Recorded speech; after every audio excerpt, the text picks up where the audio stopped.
Today we're talking with Steve Hinson, and I'll read you what Steve sent me. No, this is not what Steve sent me. This is what I wrote. Steve is a wonderfully talented musician and multi-instrumentalist. He plays pedal steel guitar, lap steel guitar, dobro, guitar, banjo, and who knows what else. Just hand it to Stevie and he'll play it, and he'll play it professionally. Steve sits in our utility musician's chair, which means anything that we need, he plays. And he not only plays it, but he does it extremely well. Well, thank you. Not only is Steve a great musician, but he's also an expert music historian. If there's anything you want to know about a band or a recording artist, just ask Steve. If he doesn't have the answer on the tip of his tongue, he'll get back to you quickly with it. Now, tell us a little bit about yourself. I know you're from Macon. That's right. Tell us a little bit about growing up in Macon. Well, I grew up in Warner Robins, which is 10 miles from Macon. There's a gigantic Air Force base there. And my dad and just about everybody else's dad in town worked out there. And so consequently, there were always kids moving to Warner Robins because their dads were transferred in the service. Yes. And man, some of the best musicians in the world came through Warner Robins, Georgia. I mean, people that you've heard of and stuff, you know, and bands that you've heard of. I went to high school with some cats that ended up in a band called Stillwater. And the movie Almost Famous, the band was called Stillwater because Cameron Crowe, who wrote the movie, met Stillwater, my high school classmates, at the Capricorn Picnic in Macon. I mean, you know, that town has had some really wonderful musicians. And of course, I learned from them, you know. I mean, the first time I heard Hendrix and Clapton, a kid in the 8th grade had some Cream records and Hendrix records. And he goes, you got to come over to my house to hear these records. And I, you know, of course, you know, what they had the same effect on me that they did everybody else. I got to do that. You know, I want to do that, you know. So well, it was a good place to grow. And plus Little Richard, Otis Redding, the Allman Brothers, all of them, James Brown, they all came through Macon. I mean, it was really a fertile music town. You know. Well, Macon was, and actually all of Georgia, you know, in the 60s and 70s, you know, Georgia was a hotbed for a lot of the pop music that was happening. Yeah. You know, yeah, Atlanta, man, the Classics 4 and Bill Larry, all that scene, man. Oh yeah, Ray Charles was from Georgia, man. You know, it's there ain't nothing else to do in Georgia. Everybody had to play something, sing, you know. It worked out though. What was your first instrument? What? I got an electric guitar. Well, actually, I got an acoustic guitar when I was about 7 or 8. My aunt gave it to me. She wanted to take it up. It didn't work out, so she gave me a Stella guitar and a chord book that she had bought for herself. And my dad showed me some stuff. My dad was a pretty good guitar player, and he showed me some stuff. And then I got an electric when I was about 11 or 12, and it was over then. I just didn't pay any attention to anything else. I either wanted to be a mechanic because I liked hanging around in garages and stuff and watching people work on stuff. You know, they'd have that cigarette hanging out of their mouth, and they'd have screwdriver, you know, adjusting that carburetor, and you know, and they'd be cussing, you know, and all that, you know. And I said, boy, that's the way to go right there. That's what I want to do. Well, I liked racing, stock car racing. I really liked it. And there again, Macon was a pretty big area for that, and so that didn't work out too good. I'm not, you know, so I decided to go with the guitar, and it just kind of took off, you know. I mean, I was obsessed. It's all I thought about. I'm assuming that you probably played in bands through your junior high and high school years. Oh, yeah. Yeah, well, I did the deal. We'd play the spring dance, you know. We'd play the D. Malay dance at the Catholic Church. Yeah. All that stuff, you know. And it just kind of the thing about it was there was all these R&B musicians in Georgia and Macon and all that. It wasn't really a country place, you know, and my parents, they listened to country music all the time. If you got in one of my parents' cars, the radio was on and these hillbillies were singing through their noses and all this fiddle playing and steel playing was going on and everything. And it just caught my ear. I mean, I wanted to be a rock and roller, but I was being torn apart by the two kinds of music, you know, and the country music kind of won, but you know, I still love rock and roll too. So when did you actually start playing steel guitar? Was that the first other instrument besides guitar, or was it dobro? Or well, I started off somewhere in there. I was about 15 or 16, and I got a bass, and I started playing bass with gospel quartets, gospel singing quartets. You know, like on television on Sunday morning. You know, in suit and tie and playing the bass. You know, and it was fun. I really enjoyed that. It was a lot of fun, but the bass didn't last that long. You got to play the whole song, preferably without making a mistake. And I said, I'm out of this. I need time to regroup here, you know. So the steel, the less you play a steel guitar, the better people like it. So that turned out to be the perfect instrument for me. You know, you just play a little bit in the song here and there, and everybody likes it. You know. Little of that flavoring. Exactly, just a wee bit. But I got a steel. I played electric guitar in country bands till I was 20, and then I got a steel. I'd always wanted one, but they're expensive. They were expensive always. You know, you could get a Fender Telecaster for $200 when I was a kid, and a steel was $1,000 or $1,200 or whatever. You know, so that's kind of a deal breaker. You know. So I was playing in Montgomery, Alabama at a Ramada Inn with some friends of mine, and we went to Biloxi to the beach on Sunday, our day off. And we spent the night, and one of the cats said, let's go by the music store and see my buddy on the way out of town back to Montgomery. And we went in there, and there was like 5 or 6 steel guitars in there, and I bought one. I had enough money to put it on layaway, and I said, I'll be back in a few weeks to get this thing. And it's been downhill ever since. When did you actually decide and figure out that you had the talent and that you wanted to make music your life, your career? 12, 13 years old. Yeah. I was just, man, you will remember that's about 69 or 70. Yeah.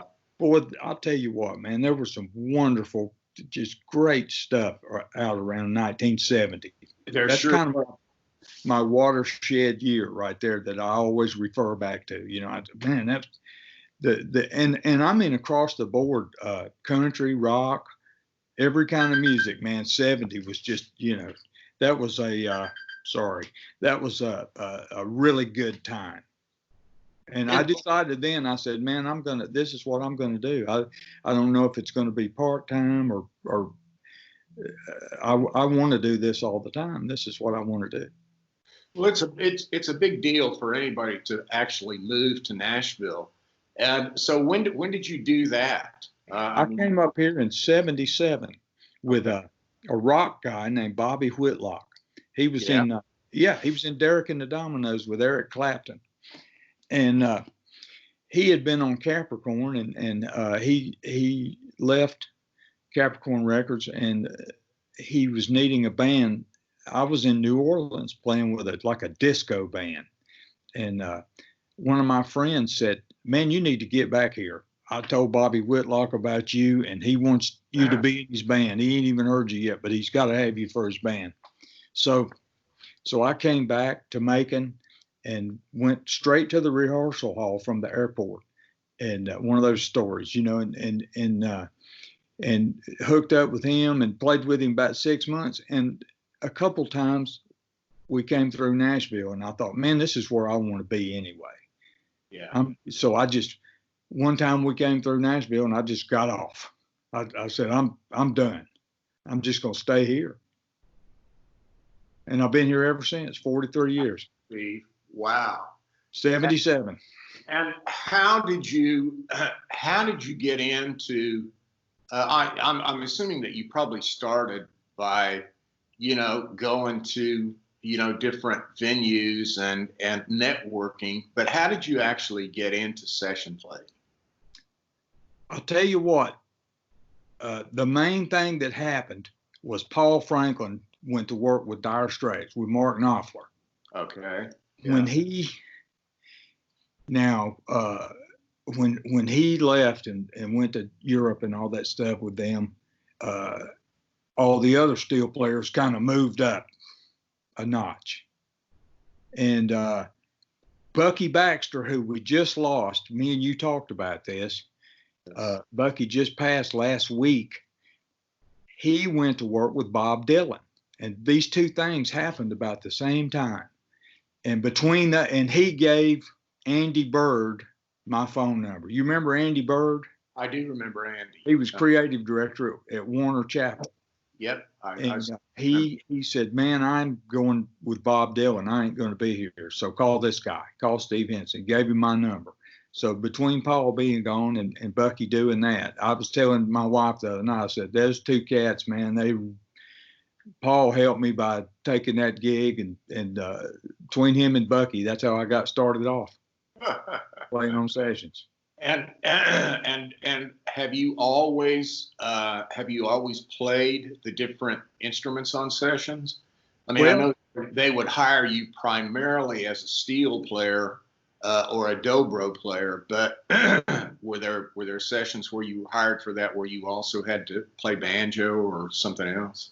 Well, I got to say, I played more banjo for you than I have anybody in town. Okay. It worked out that way. And of course, Mike Waldron is a much better banjo player than me, but a lot of times he was busy doing something else. So I just played the banjo, and, I got pretty good at it for a while there. It's, that's a daunting instrument there.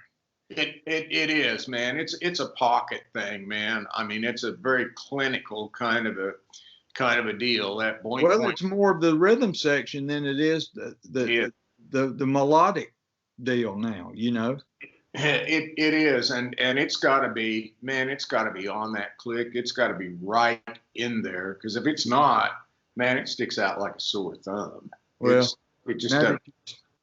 Now that you've told me that, I'm not going to do it anymore. I'll be self-conscious.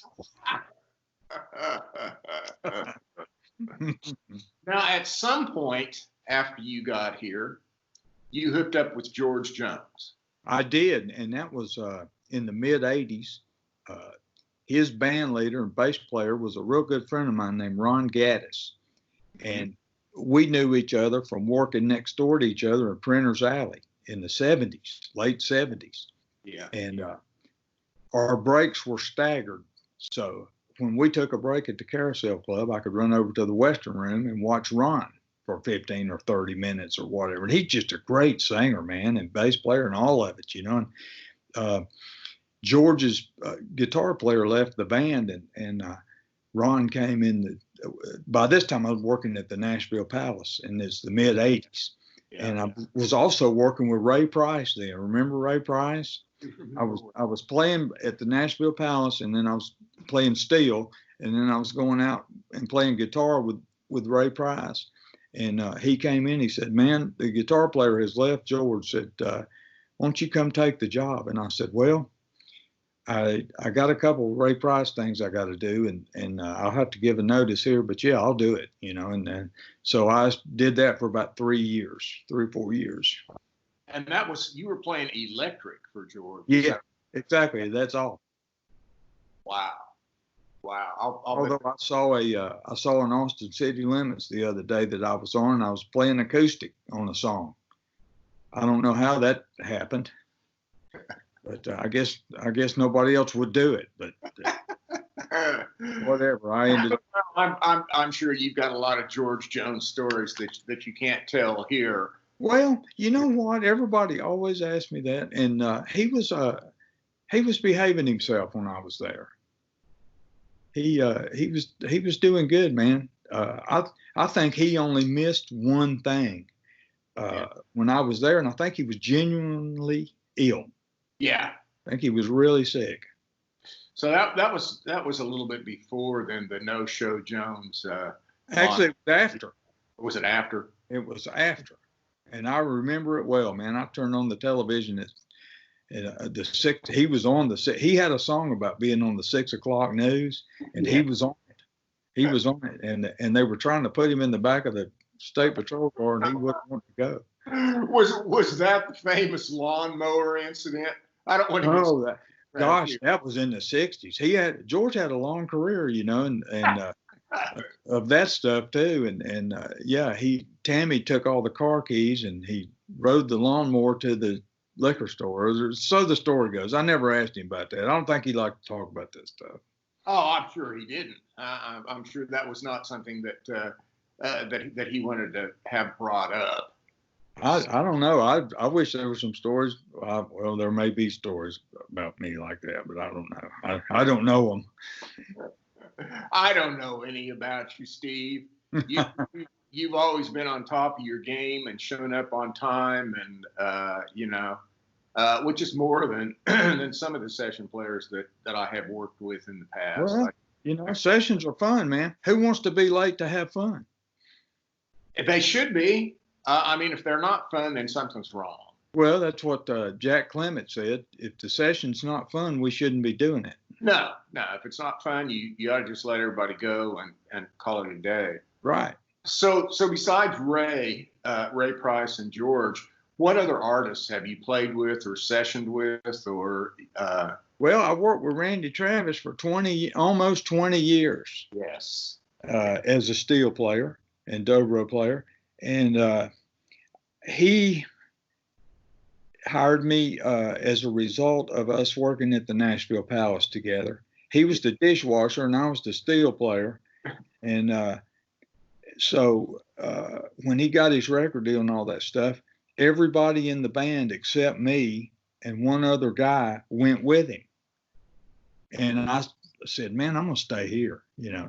And so everybody left. Well, it wasn't as much fun as it had been anymore, even though the other guy was an old friend too.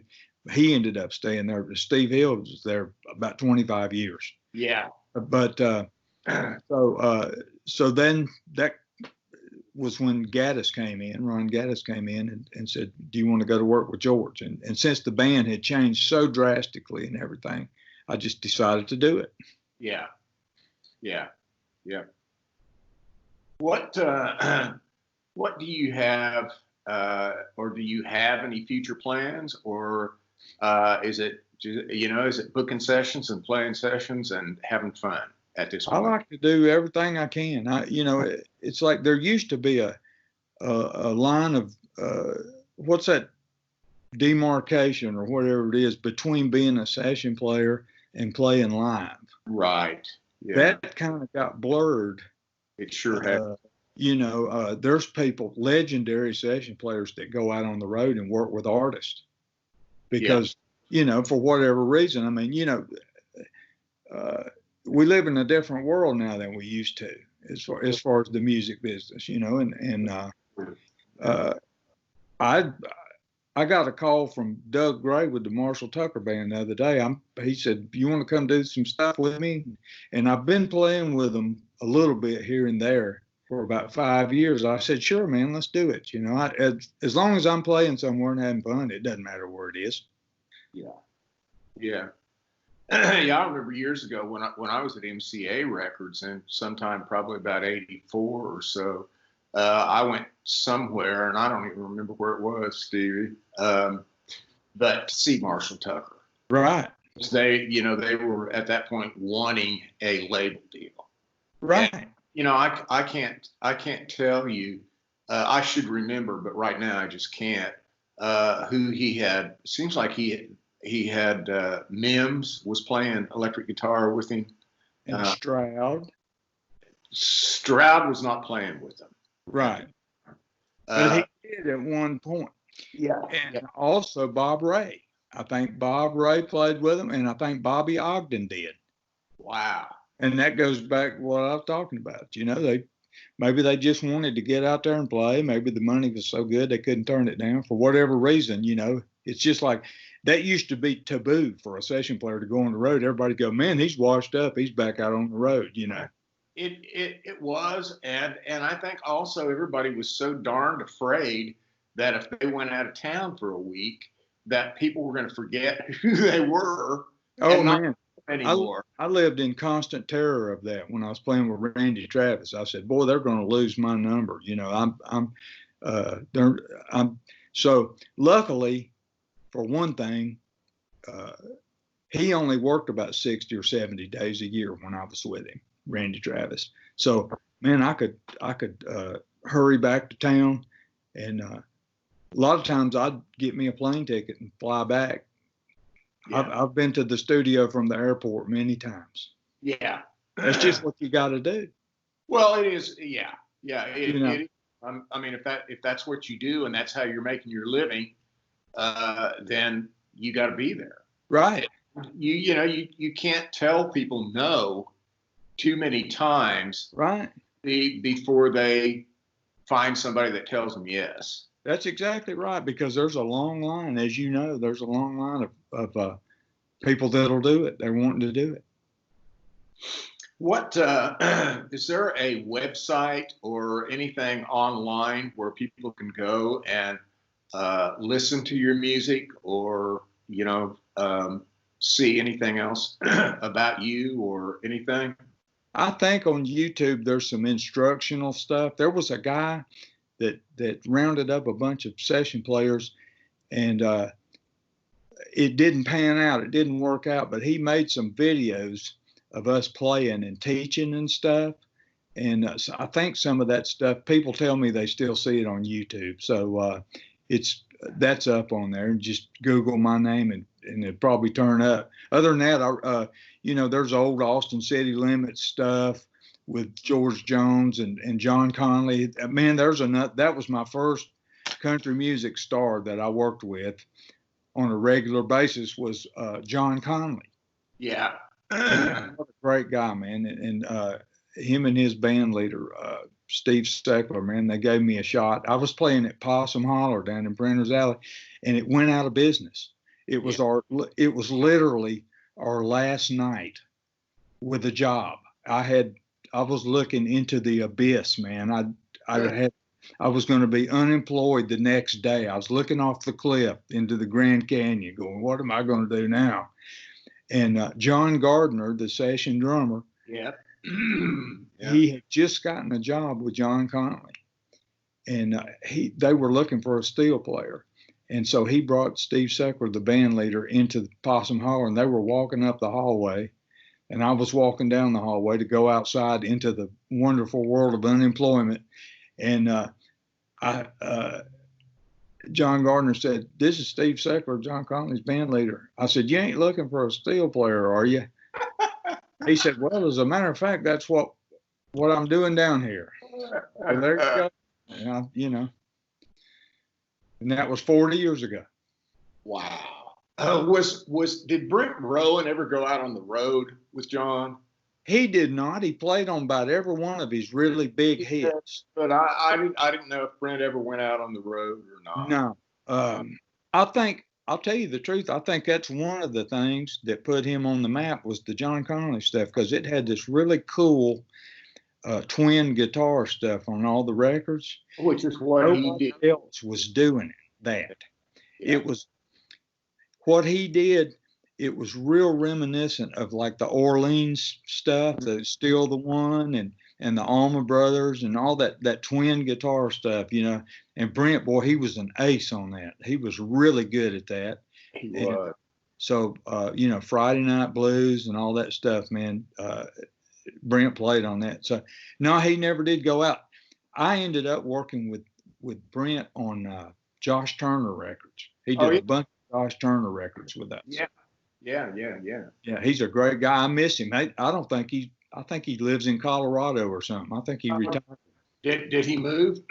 Yeah, because I haven't seen him or heard from him in ages. I think he's done. He hit it pretty hard for a couple of decades there, He did. He played on a lot of records. He really did. He's a great player.